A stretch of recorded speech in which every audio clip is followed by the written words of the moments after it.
All right, a little bit about my background. My first job ever, I was a waiter. So I was waiting tables in my undergrad. And my undergrad I did at UC Berkeley. I'm originally from California. And I paid my way through college. Yeah, my parents gave me enough for like maybe a semester. But after that, it was on me. So I worked while I was going to school. And I worked Friday and Saturday nights as a waiter, really to pay the bills and to kind of keep me out of trouble on the weekends. Now the thing about in the US, not in Taipei, but in the US, the money you earn as a waiter is really from the tips. And your base, you get minimum wage. And the better of a waiter you are in terms of the service you deliver, the rapport you build with your customers, the larger your tip is. You'll see a direct correlation based on how the experience they have at the meal will reflect how much you actually earn from that customer. And it's something I didn't realize in the beginning. In the beginning, I was like, okay, hi, my name is Gerald.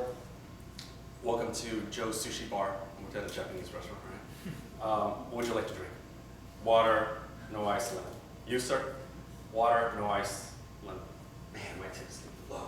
That stuff's free. But if they bought a Coke, if they bought an Asahi beer, I'm like, okay, I'm thinking, oh, I got a certain percentage of a tip, right? And then I come back, bring the drinks, carry ready to order.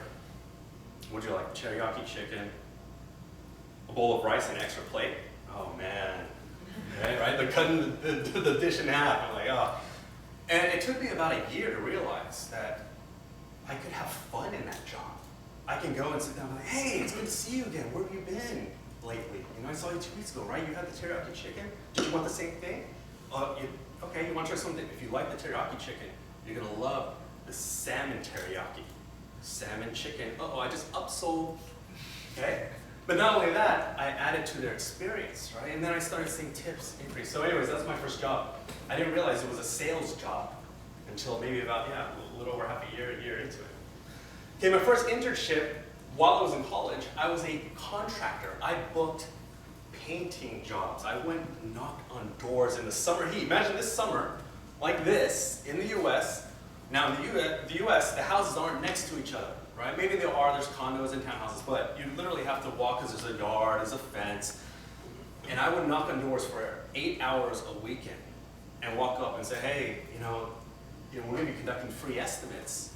I see your house could use a paint job. Would you like me to schedule some time with you? And for 8 hours, I would get one person who would say yes. Right? And so it's really, it really tested your endurance, really, Because who likes doing work and not getting paid? Nobody? Oh, just me. But when I closed a deal, it was like a $4,000 deal. So it's pretty sweet, if you think about it. So in one summer, being a contractor, I generated $60,000 in business. $17,000 was profit for me in one summer while I was in college. So it worked out pretty good. A lot of my friends went on to like Merrill Lynch, Deutsche Bank, and did their finance internships. They went to New York and got trained, and they came out with $5,000 in one summer. And here I was busting my butt off in the heat and sweating, knocking doors, and I ended up coming out with $17,000 in one summer. I thought, okay, hey, that's not bad. And I found out I was into sales. I could do sales, I can close, and they were good with Excel. Then after I graduated from Berkeley, I went into pharmaceutical sales. So how many of you are familiar with the pharmaceutical industry? Anybody know the pharmaceutical? Any know of any big pharmaceutical giants? Pfizer, yeah. Okay, so I became a drug rep, and there's a movie called Love and Other Drugs with Anne Hathaway. Who's seen that movie? Some of you have. Great movie. If you like Anne Hathaway, plot's a little odd, but the first 20 minutes depict what a pharmaceutical sales rep does on a day-to-day basis. And what we did was we would bribe doctors to prescribe drugs to people who didn't need them. We may have to take that off the camera. I'm just kidding. But yeah, that's what we did. Gave me a company car. They paid for my gas. They paid for my insurance. I was going from a college student, had to pay for everything, work while going to school, and they gave me a company car where I didn't have to pay for gas, car insurance, or car payments for 5 years. I didn't do that. Then they gave me an American Express corporate credit card, and and they told me, spend as much as you can. We'll tell you when to stop. They never did. So I spent on average about $5,000 a month on food. Food. Hey, how do you do that? You go to the most upscale restaurants with your clients, they bring their spouse, and you order the most expensive bottles of wine, and a couple appetizers, and a bunch of, it was the highlight. Going from a college student eating rice and soy sauce, right? But on Fridays I have rice and teriyaki sauce, just to spice it up, make it a little special. And to, eating wild-caught fish, grass-fed beef, pasture-raised chicken, it was the highlight, it was good. But, of course, I lost my conscience, I lost my soul, right? Selling pharmaceuticals. And so I took a change of career. And we'll talk about that in the second part when I talk about what I do professionally now. I'm self-employed, run my own consulting, nutritional consultancy. I teach holistic doctors, acupuncturists, chiropractors, naturopaths, how to identify diseases caused by pharmaceuticals that I used to promote, and many others, and how to help reverse the patient, to get back to health, how to reverse the course. So we'll talk about that later. That's not for the topic for part 1 or part 2, but if you want to stay after, we can get into deep on how that goes. Then I moved to Asia. Before coming to IMBA, I had applied to the IMBA, hoping please pick me, please pick me. So in the meantime, I went to Beijing and became a headhunter. How many of you work with headhunters? Just a show of hands. Some of you have. Okay, good. For those who have worked with headhunters and use that experience, and for those who have not, I want you to highly consider them as part of your strategy, and then talk with with the alumni, the classmates who have experience, because they can be valuable. Now, today the whole message is not, to find your dream job, use a headhunter. That's not it. My job today is to teach you how a headhunter thinks, so you don't need the headhunter. Because what happens with a headhunter? If the hiring manager uses a headhunter to find you, they have to pay a commission, a brokerage fee, to the headhunter, which is a decent amount of money. Now, if they can find you without paying that fee, they're happy. So I'm going to talk about my experience as a headhunter. And in fact, all of you are familiar. If we look here on the right-hand side, I wrote on this chalkboard, B2B sales, right? You know what that is. It's one company selling something to another company. B2C, a business selling to the consumers. Okay? It's going to be simple. It's like Apple sells iPads and iPhones to consumers. That's B2C. Foxconn sells the iPad and iPhone to Apple without a brand, in a way, B2B. Okay? They just know. If all of you have studied, OEM and OEM models, you know what I'm talking about. But when you're looking for a job, it's really C to B. It's the consumer. We're the consumers saying, I want you to buy me. C to B sales, and that's what headhunters do. They are the bridge for this to happen. Or you can say it's the reverse, it's B2C. At the end of the day, they're doing all three. As a headhunter, I have to sell the company, hey, I've got a product, being a highly qualified candidate. I've got a product you need to buy, okay? But here's the thing.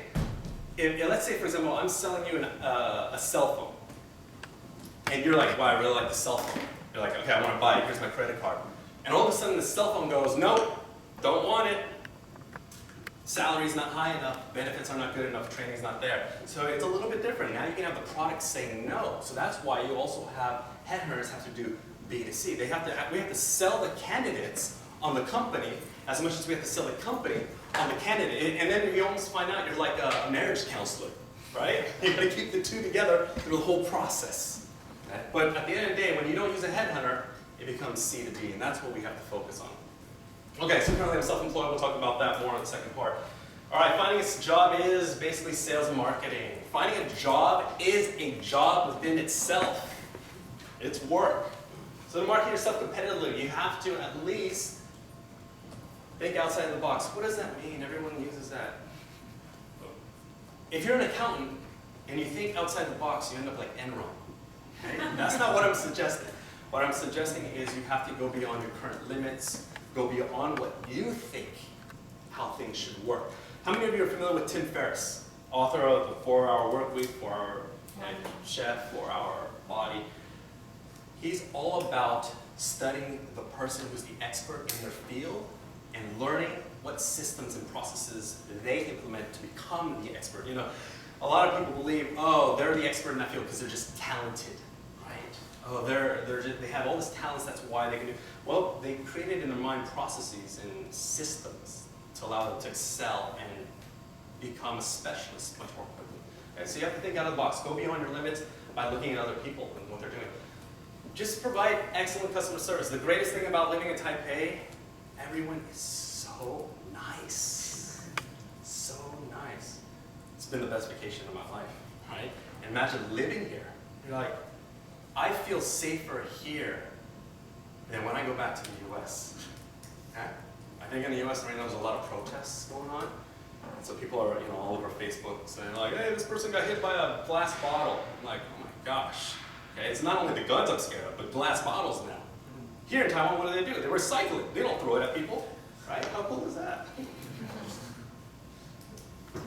Okay, so anyways, just be cool with people. Build rapport in a short period of time. In Chinese, you learn a lot about how business is done in China.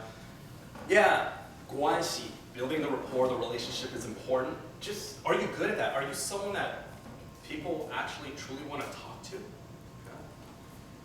We'll talk about this. Be afraid to, don't be afraid to fail.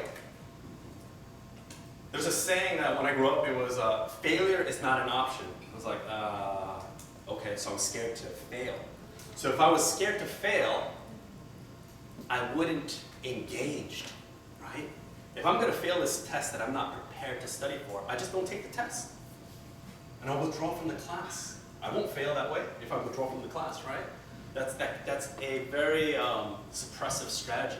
But what if we changed it? Failure without learning is not an option, right? So if you fail, totally cool. You know, there's a quote like Michael Jordan says something like, I took thousands of shots and I missed, you know, a lot. But the one thing that kept him going was just, hey, keep training. Right? Something along that lines. Turn a wage-based position into a commission-based position. And that's how I interpret my role as a waiter. And you can kind of think of that for anything you do. Right? And then especially the next part, become an entrepreneur. Expand your limits. Tough part is you don't know how you're building yourself back sometimes, right? You ever know a friend who's in a relationship they shouldn't be in, and you keep telling them, like, hey, I don't know if this person's good for you, but they never really realized what you were telling them until they broke up? Okay? So sometimes when you're limiting yourself, you won't know until you've actually grown from it. So what's really important is finding people to help you grow, period. All right, sales 101, basics. I break it down into 4 legs, and hopefully all of you have developed in each of these areas. So the first one is just be positive, right? Be positive in your outward appearance. Have you ever walked up to somebody and they're just like this? Do you feel like you want to talk to them? Marcos, say hi, how are you?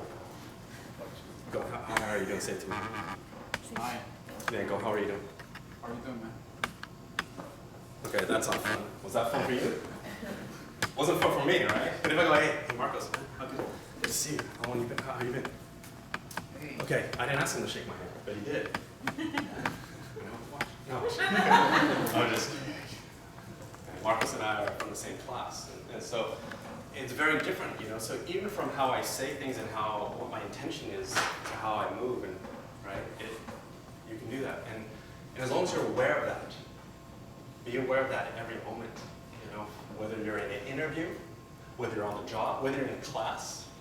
I know you see it, some students are on there like MSN, not MSN anymore. When I was in school, that was a long time ago. I just dated myself.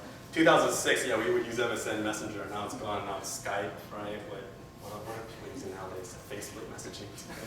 Right? You can see people are like this. And the professors know it. You know, they know it. They can see it when you're on it. So if you want to build brownie points, don't look down. Look up as if you're taking notes. Even if you're hitting send. All right. So anyways, bottom line is just make yourself presentable. All right, develop your sense of humor. I'm not saying try to be the funniest person in the room. Everybody is funny. It's just the serious person in you that's holding you back. Okay.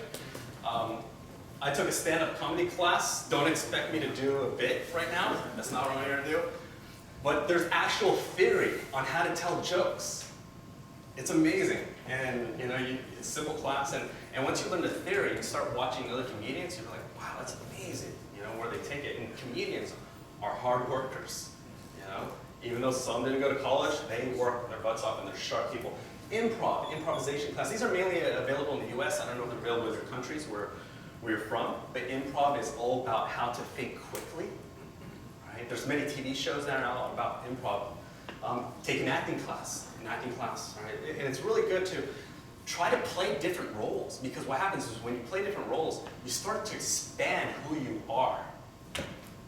Keep that in mind. My brother, he's a firefighter now. He was like the homecoming king in high school. He's just naturally, everyone is attracted to him. And I studied my brother for a couple years. I was like, little brother, that's a funny joke. Let me write it down. And for him, it just comes naturally. And it's pretty amazing. So I would then watch Friends, TV show Friends, and you start noticing the different personalities, and you start seeing their jokes, and it's all about timing and everything. So, start studying it. Be aware of it. Find what works for you, too. Don't force it, though. Don't try to be funny when you're not, okay? Well, you are funny, but don't try to be funny in the wrong time. Yeah, don't make jokes at a funeral. All even that. Train to be sharp. You have to be quick-witted. There's a lot of sales books out there. Yeah, they're okay. They all kind of say the same thing. And they're kind of like, if you read it and you've never done sales, you've never professionally trained in sales, you'll read it and you'll be like, okay, kind of, yes, makes sense. If you've been trained in sales, you'll read it and be like, I already know all this. So reading sales books isn't going to help as much. I would enroll in an official program. Now, the benefit of working for a Fortune 500 company, like the drug companies, is they go through 3 months of how to train you on to do sales. 3 months to sell 2 products. And you get paid during that time. It's pretty cool, But you do need 3 months to learn how to market chemicals as a form of healing, okay? But the bottom line is identify the client needs, negotiate, and close. Okay, I'll give you an example. Jimmy, come over here. I'll give you an example. Just give me an example. Okay, just come up on stage for a second. Okay. Simple, very easy. Jimmy, show everybody your watch. Okay, cool. All right, as a salesman, go, Jimmy, this is a nice watch. Where'd you get this? You remember? We're in Japan. Bought it in Japan. What are some things you like about it? The surface is big. Surface is big. Yeah. Okay, cool. What else? Anything else you like about it? I think that's it. That's it? Okay, if there's anything... if there's anything that you could change about it, what would you change? If there could be a timer on it, it would be better. Timer. Okay. So, Jimmy, now, because you bought it in Japan, does that make a difference? Would you buy a watch that was also sold here in Taiwan? I think so. Okay, so if I had a watch that had a nice big display and had a timer that looked very similar to this model, would you be interested? Yeah. Okay, thank you. Okay. Simple, right? What are the things you like? You never walk up and say, Jimmy, you need to buy a new watch. That watch looks ugly. No one likes that approach. And it's not an ugly watch. I like it. The idea is, hey, what do you like about it? And then they open up. Cool, I like that too. You're not going to say, oh, really? You like the round watches? I like the rectangular, Jimmy. You need to change how you think. No, you don't do that. Okay? Unless you only have rectangular watches to sell. Then you gotta work it. But the idea is this, I found out what his needs were. He wanted a timer. Now what did I do? I showed him everything that he liked is in my product, and then I showed him what my product had to fill the needs. And then I asked him, hey, you know what? Are you okay buying a watch in Taiwan that has everything you like about that watch plus the timer? He said, yeah. Oh, close. My next step would be to close. Very simple. You can do this with anything. And the goal is to do it with yourself in an interview without sounding salesy, without sounding like a used cars person. Don't worry, Jimmy, I'm not going to sell you a watch after today. You got to be confident, okay? But you can't BS in an interview. Are you a fast learner? None of that, right? You say, well, I'm a fast learner depending on what kind of resources are provided, but given that your company has, a certain cap, a certain level of revenue, and I have high regard. I trust that your company is going to provide the training and the resources that are going to enable me to excel in this role. But to give you an example of what I did in the past is, for this company, the timeline to learn these tasks was normally done within 2 months, and I learned them within 1 month because I can self-study and figure things out. But to answer your question, can I learn quickly? I probably learn maybe, based on my previous experience, twice as fast as the average person. So you're you want to give them confidence through your explanations. Fortify your personality, work on all these 4 corners. Just to note, if you want a copy of the slides, we'll go ahead, email Gene. You can email me, and just send them the PowerPoint. What is a professional background? Okay, so now let's say you're looking for a job. You got to tell a story. You got to tell a story. In my year, some people, I would hear the story, and it would be, I've been in Taiwan for 15 years teaching English, and I want to work in corporate. I'm like, okay, is that your story? Yes. I'm like, I probably wouldn't hire you with that story. But if it was, hey, I've been teaching English for 7 years, and then I started teaching professional English to corporations and started building a brand, and now I have side projects tutoring executive CEOs, right? That's a different story to tell. And I've been interacting with individuals in these industries, let's say solar.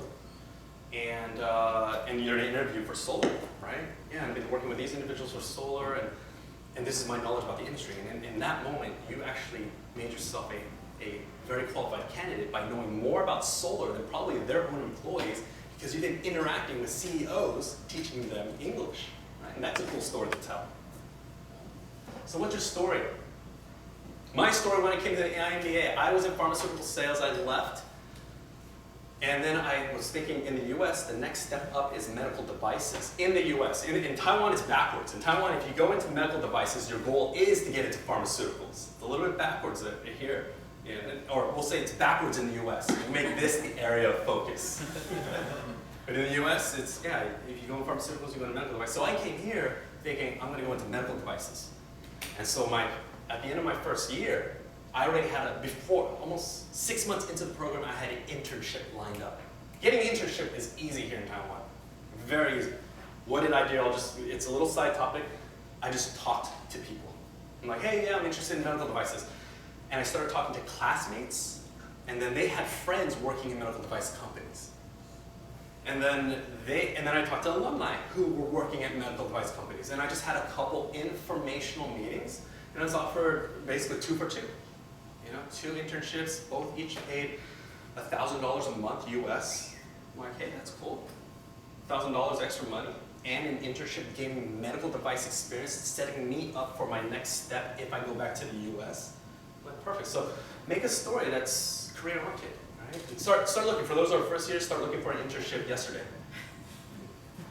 Where do you want to go? Know where you want to be.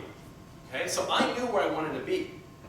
And I knew because in the US, medical devices, you can make a lot of money. Okay?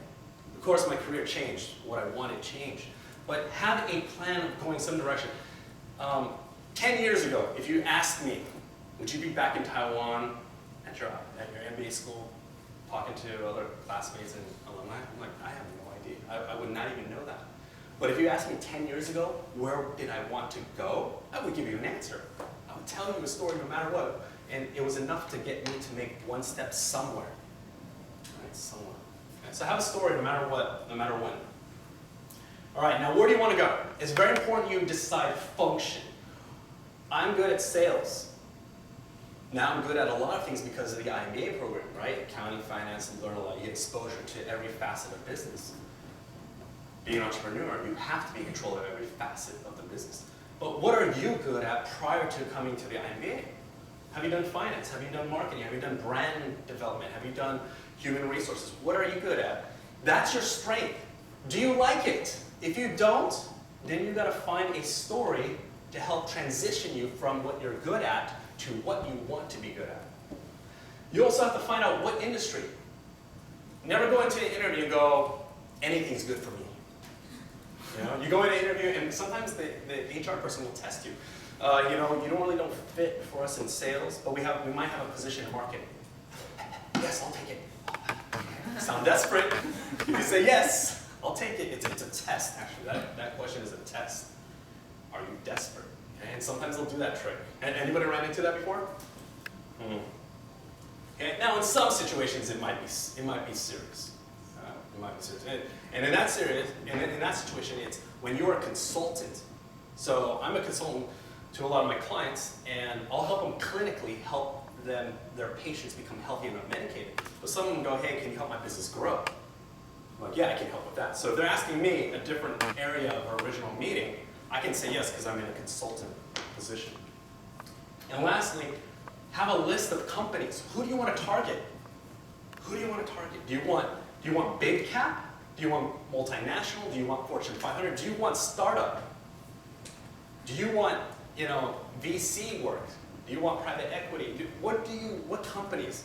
And make a list of those companies. So when I was in Taiwan, I was recruiting for, I was looking at jobs here, Shanghai and Beijing, and I made Excel sheets of companies I was targeting. And I would specifically then use Google or Baidu, if you're looking up Chinese companies, and find the HR managers and find their emails and their phone numbers and get specific. A lot of jobs are not found by going onto the company, opening an account, and uploading your resume. Do that. It's part of the process, okay? And some companies will require that. But you've got to do every avenue. So I've got Excel sheets of different companies that I was targeting, big, mid, and small. And then map out that road to the destination. And I'm going to show you in the next couple slides what a system or process looks like. Once you've got your list of companies, you're pretty clear on your story. Where do you want to go? Where have you been? And so this book is really important. I recommend everyone gets a copy of this book. I read the 2001 version, 2010, 2000. When I completed my undergrad, I got an older version. But the stuff is still applicable. Now, this is made for the American audience. You're going to have to tailor it for where you are looking to find a job, whether it's Chinese market, Taiwanese market. I mean, there's a lot you have to tailor. When you're in a conversation with Taiwanese co-workers, okay, and you're talking, you have to acknowledge what they're saying with a couple of right? Okay? You do that in the US, sounds a little funny. In the US, you're like, yes, gotcha, totally understand. Now, if you come back to Taiwan and they're talking to you, you go, yes, right, absolutely. You might come off a little too strong, right? So you got to know where you are locally, what the markets are in terms of how to interact. In the US, if you start grabbing business cards with two hands, they're looking funny. Okay? They probably think you just came from a Din Tai Fung and got just waiting tables, right? But here in Taiwan, it's very important. You take them with two hands, and you don't write on the card. Okay? In the US, I'll take someone's card and I'll write notes. Okay? You do that in Taiwan. Woo. Okay. Don't do that. All right, create a system or process that's effective and repeatable. All right, here are the goals. You have to set numbers.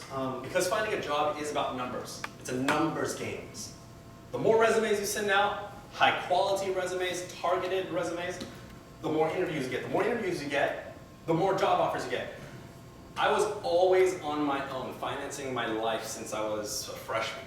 So I, for the most part, never was without a job. And before I quit the job I had at the time, I made sure I got the next job and I got it fast. Because as soon as I set my mind to leave a company, I don't want to be there. Do you? If you know you're going to end a relationship with a company, for non-professional relationships, sometimes people stay in them for a long time.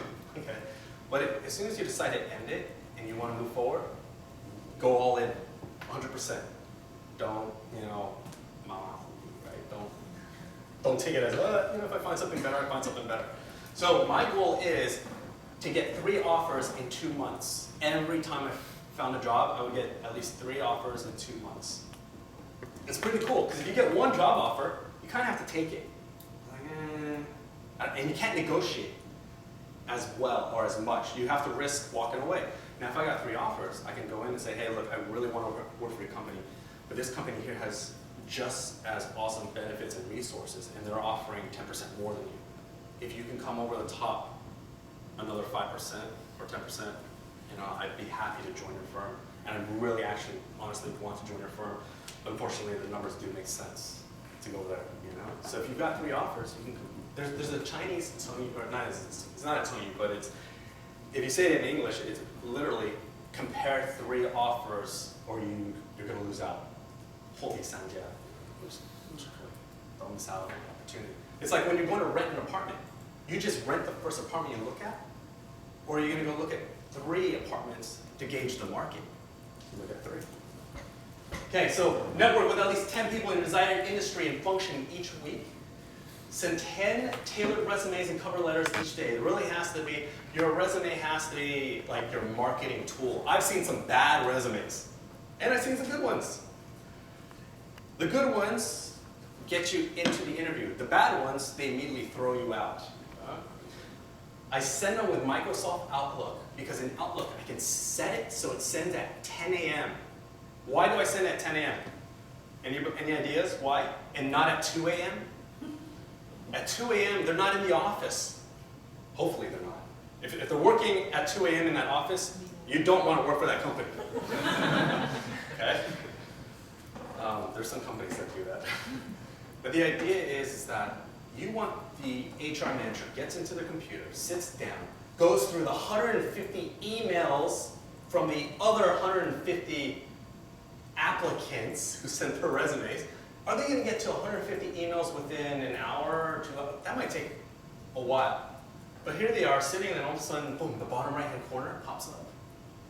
Email from your name with your resume. That's why I do it at 10 a.m. So I use Outlook because I can set it to send the next day. Because sometimes, I'm going to be working at night, like 10 a.m. to 2 a.m., and I'll have it all written, but it's going to send out the next day. Call the hiring manager 1 to 2 days after you confirm your resume was received. They will specifically put on the job description, do not call. But I tell you what, if there was a guy that called me to follow up with a job, and someone who didn't, guess who has more initiative? Guess who's probably going to do the job without having to be guided or given specific instructions? It's the guy who made the call or the girl who made the call. Now, you're going to have if you catch them on a bad day, everyone has bad days. If you catch the hiring manager on a bad day and be like, didn't you read it? It says don't follow up. Cool, you don't want to work for that manager. Who here who's worked for a bad manager before? Okay. Who's here worked for a great manager? Right. Who would you want to work for? A great manager or a bad manager? Okay. So sometimes your interactions also tell you. You just actually interviewed the hiring manager based on your initiative. Pretty cool stuff, when you start being active. Your goal is, and it doesn't have to be, but if you follow these numbers and you make sure you follow it correctly, you can get 3 interviews a week. Phone interview, in-person interview. And what does this mean? You've got to do some preparation. You've got to research the company. And I'll talk about some resources for that in another slide. And then get 3 job offers within 2 months. So it's a good feeling when you can move that quickly within 2 months and know where you're going to be financially. 1 job offer leaves you no choice. Multiple job offers give you an opportunity to negotiate. Okay? The more you put out, the more comes back in.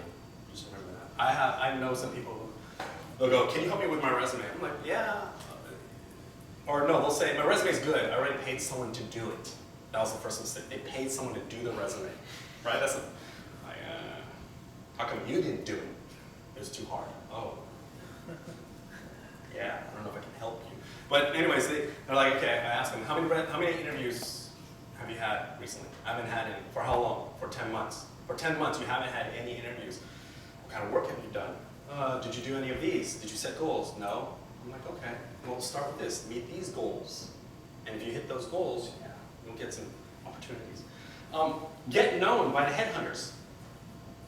Now, the thing about headhunters is you've got to pitch yourself to them. If all of a sudden you met with a bunch of headhunters and they're not giving you interviews, you know your pitch to the headhunter wasn't good enough. It means that you were not as competitive as other people who are pitching themselves to the headhunters. Okay? Now, if you are doing everything right, at the top tier, and you are getting placed in the interviews, then you know you're doing something right and you're going to close very, very quickly. So interact with as many headhunters as possible, because you get practice also how to interact with headhunters. Very, very important skill to develop. Attend networking events. Talk with everybody. Okay? Go to house parties. Don't get drunk though, because that might mess up your chances of building a network, right? Okay, but wine tasting events, oriented, talk to anybody anywhere. Be open. Especially if you're looking for a job in New York, you don't have to talk to the person on the bus stop here. Okay? But if you're in New York, you want to talk to the people there. Connect with alumni from the IMBA, alumni from your undergrad. I was hanging out with a friend of mine. He also went to Berkeley as undergrad. And he is in private equity, merger and acquisitions, and he did his MBA somewhere in the East Coast. But I said, hey, he can still tap into the UC Berkeley alumni network. Why not? Why not? Even though he did his MBA somewhere else. Talk with classmates, friends, family. This is how I found my internship. You can do the same. People anyone, right? Okay, marketing tools, professional, be selective with template. What I did was I started collecting templates of resumes from my friends who were working at Merrill Lynch, Deloitte Consulting, back then it was Monitor, Bain, and I saw their resumes. It's like, wow, that's a clean-looking template. Don't use the templates that Microsoft Word gives you. Okay, don't use those. I know some people do, but find the resumes of the people who are in the industry and the job function you want to be in, and see what it looks like. You can also see how they pitch themselves to get that job. List all your accomplishments and completed projects. List numbers. People want to quantify your abilities. Okay, so what did I tell you earlier? I told you, yeah, I can do sales. In one summer, generated $60,000 revenue of just painting houses. It doesn't matter the industry, but $60,000, doesn't that kind of sound like a good number? And I made $17,000 US in one summer. Does that kind of, who here for one summer would like to make $17,000 or more? Most of us, right? It's not bad. Tailor according to the job description. So you want to change your resume and make it fit the job description. Right? Who here has hired people, managed people? Who has people working, has had an opportunity where people are working under them? Some of you? Okay, good. You want to hire, typically you want to hire someone who can do the job that you could do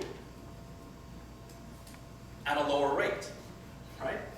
And you want to hire someone that's good enough where you can go on vacation to Taiwan for 2 weeks. I've been on vacation for a month. And you don't have to worry about anything. Isn't that a cool feeling as a manager? That's what you want to hire. So now as a candidate, you want to make sure your resume can demonstrate that you can do everything on the job well, so that that person who hires you can go on vacation and not worry about anything. That's a cool feeling. So that's what you want to do. Okay? Avoid describing your personality, right? I've seen people do this. I'm a hard worker. I'm like, really? Fast learner. Really? Okay. Attention to detail. Oh, great. Like how much attention to detail? Oh, well, one time I was in Taipei and I saw a cockroach and I stepped on it. That's how good I saw it. It was in the dark. And I was on my way to the bathroom and I heard a crunch. Oh, too far. Okay. I have a great sense of humor. Don't put that on your resume. All right? You put this on your resume, the hiring manager is going to go, tell me a joke. Don't set yourself up. All right? Use numbers, accomplishments, projects. Okay, cover letter. Always start with a statement declaring what you're applying for. I'm applying for the marketing manager position in your firm. Just be straight up. Not, hi, how are you doing? How's the weather? Weather's been great. I just, hope you're enjoying your time. Do you have family? Go right into it. Okay? And then highlight and explain important information that is relevant for the job you're applying for, but cannot be expressed in your resume. So some of us may have to explain, I had a year gap in my resume. You have to explain that in your cover letter. On your resume, maybe you volunteered for a year in the Peace Corps overseas. It may not be translatable to the job description, but you can explain it in the cover letter. Hey, I was in the Peace Corps. It's not on my resume necessarily, but it's related to my job in this way. So you have to still explain how it's related. And then you start answering questions before they ask them to you. Because when the hiring manager or as a headhunter, I'm looking to make sure you've been doing something every year. It's like, oh, what'd you do? There's a 5-year gap. What'd you do? Oh, I stayed at home with my mom and played video games. Interesting. No. Right? Okay, pretty straightforward. But you want to just keep in mind that. Okay? A great resume doesn't get you the job, but a poor one will prevent you from doing so. All right, solicitation email. Remember those emails I sent out at 10 a.m.? Never paste your cover letter or resume. Never. Never, ever, ever, ever do that. Headhunters exist because HR managers are too busy and don't always have the resources to find the right people to fit the job, and because there's a lot of people pasting their cover letters in their emails. Okay? That's a long, I'm sure cover letters are going to be pretty lengthy. So what do you put in an email? Declare the position you're applying for right at the beginning. List 5 bullet points that highlight your strengths that match the job description. Always attach your PDF file of your resume and cover letter if you're sending it to the hiring manager. If you're sending it to a headhunter, send them the Word, the doc file, because they're going to copy and paste it into their system. They have their own systems, which is helpful for finding candidates 2 years, 3 years later. And even now, I have people contact me. Do you want a job in pharmaceutical sales? Got a nice, open-ended bonus plan. I'm like, wow, they must have an old resume, because I'm not going to go in that industry ever again. This is what it looks like. So when you get a copy of the notes, this is it. Dear Sir, Madam, I'm applying for the marketing manager. A few highlights regarding my background. Boom, 1, 2, 3, associate consultant. So after the IMBA, actually, because of my internship and because of IMBA, I networked with an American consultant in California, and I helped them do business development here in Taiwan. So I helped them generate new Taiwanese clients. And we worked on profits and loss statements, and really great experience to have, because he was a consultant telling them, this is how you're going to take your product and expand it in the US market. And that's a really cool thing to be part of. So anyways, I worked there with him, product development, this is where I did my internship. Okay, I work with brand strategy, so I know who the top brand strategy consulting firms here are in Taiwan. Got a lot of exposure to that. Recent MBA graduate from Taiwan's top business school, right? Top business school, yay. Yeah, okay. Pharmaceutical sales rep for Fortune 500 companies. What I'm saying is I got trained by very, very rich companies, right? And then I was a UC Berkeley grad. Gotta highlight that. Okay? I have attached my resume and cover letter that demonstrate my professional and academic achievements. If you have any questions, please feel free to contact me anytime. Thank you for your time and consideration. I look forward to hearing from you soon. That's it. 1 or 2 days later, call. Keep it short and simple, because what do people want to see? Bullet points. You will be judged by your first impression. Make it good. You change this up. All right, when you're in an interview, smile. Who doesn't like that smile? Okay, answer. Control yourself. Cold shower. Let's turn on the AC a little bit more. Answer questions in a STAR format. I don't have a lot of time to talk about this, but Google it. Okay, STAR is situation, task, action, result. Ask the interviewer questions about the industry. Show them you're knowledgeable about the industry. Show them you're knowledgeable about the company. Show them that you actually are interested about their experience with the company. Okay? If I ask you to talk about you and where you came from, Wouldn't you be happy that I asked you that question? Absolutely. Right? Talk about the position. Focus on training and what are the next levels up. Don't go in there and go, hey, I got a question about the position. How much does it pay? Is there any bonuses? Don't talk about money until you get the offer, but talk about, hey, what kind of resources are there to allow me to grow in this position? Okay, avoid discussing pay, ask for a business card at the end of the interview, write a thank you email, send it the next morning, send it that afternoon. Right? Prove you're the most passionate candidate. All right, here's a case study. Female Chinese native, she was earning $2,500 US in Shanghai as a consultant. She moved to the US age 30. She passed the CPA, so she was an accountant, right? Accounting consultant. So she did the CPA while she's waiting for a green card. What does that tell you? She doesn't waste time. She's like, oh. Emailed an average of 8 resumes a day, so didn't quite follow my recommendations of 10 a day, but this is okay. Okay? She sent them out between 10 and 11 a.m. Followed up with at least 2+ opportunities, every day. So she didn't call all 8 people. She followed up with the people she was really interested in. Right? And she got 3 interviews by week 2 and had an average of 3 interviews every week for 6 weeks. So within a month and a half, she got 3 offers. 2 written, 1 verbal. Okay? She even interviewed for companies that were paying the same amount. And I told her, go interview for practice. And if you can convince them that you want that job for the same amount of pay, then your skills are good. Okay? You don't reject them until you've proven that they've actually wanted you. Remember, you're doing C to B sales. How do you know? How do you know? When you get the offer, you knew they wanted to buy your services, right?